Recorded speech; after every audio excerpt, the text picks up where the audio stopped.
Pernah tak anda rasa macam dah labur banyak duit untuk training, tapi hasilnya tak ke mana pun? Sebenarnya pilih kaedah yang salah ni bukan je bazir masa tau, tapi semangat tim pun boleh jatuh. Jadi hari ni, jom kita pastikan anda buat pilihan yang paling tepat. Inilah soalan paling penting kan?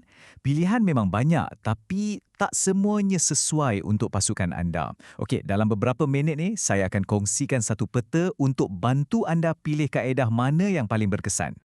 Okey, macam nak bina rumah jugalah, kita perlukan asas yang betul-betul kukuh. Sama juga dengan latihan. Jadi, jom kita mulakan dengan dua kaedah asas yang boleh dikatakan jadi tulang belakang kepada hampir semua program pembangunan kemahiran. Yang pertama sekali, latihan dalam kelas. Yang ni kita semua macam dah biasa sangat kan? Ia sangat berstruktur. Makluman semua disampaikan secara formal, ada ceramah, ada perbincangan. Lebih kurang macam dalam bilik darjah lah. Okey, kat sini kita nampak dilema klasik dia. Memang, ini cara paling cepat nak sampaikan banyak maklumat standard. Contohnya macam polisi baru syarikat. Tapi, kalau asyik ceramah, risau peserta kita jadi zombie pula.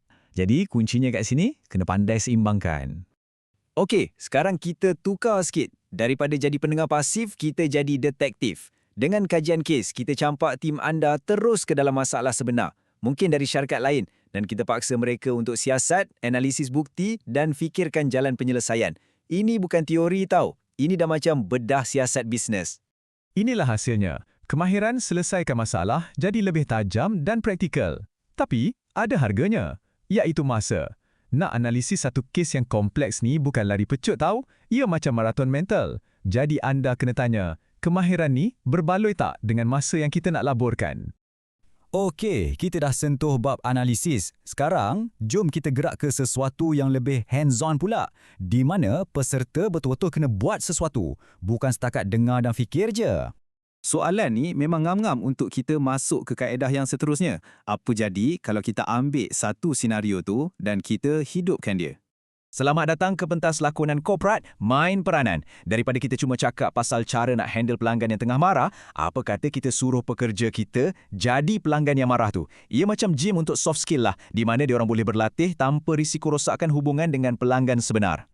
Manfaat dia memang jelas. Kemahiran komunikasi dapat diasah secara langsung. Tapi kita kena jujur, tak semua orang selesa nak berlakon depan orang kan? Mesti ada yang rasa janggal.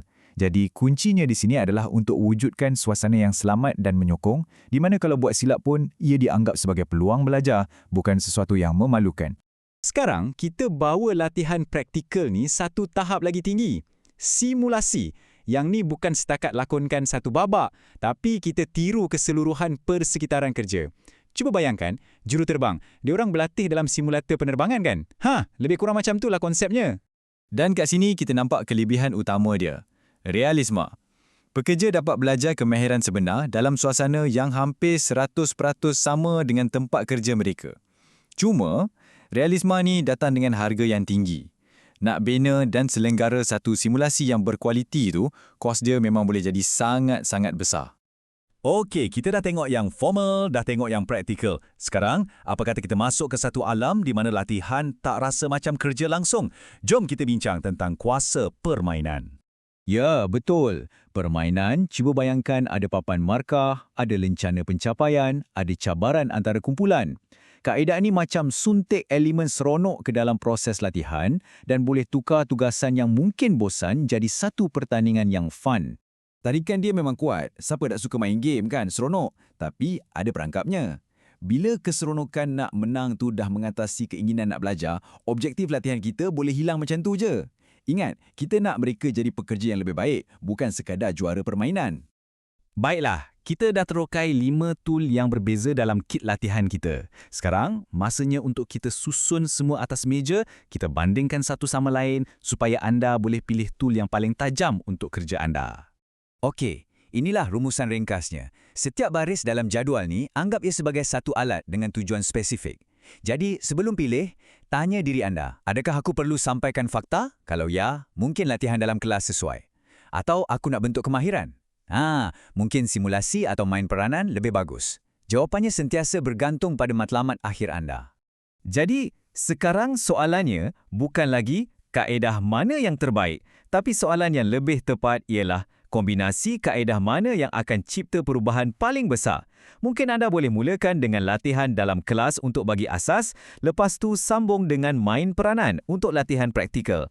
Fikirkan matlamat anda dan dari situ, reka bentuklah satu pengalaman pembelajaran yang betul-betul boleh serlahkan potensi pasukan anda.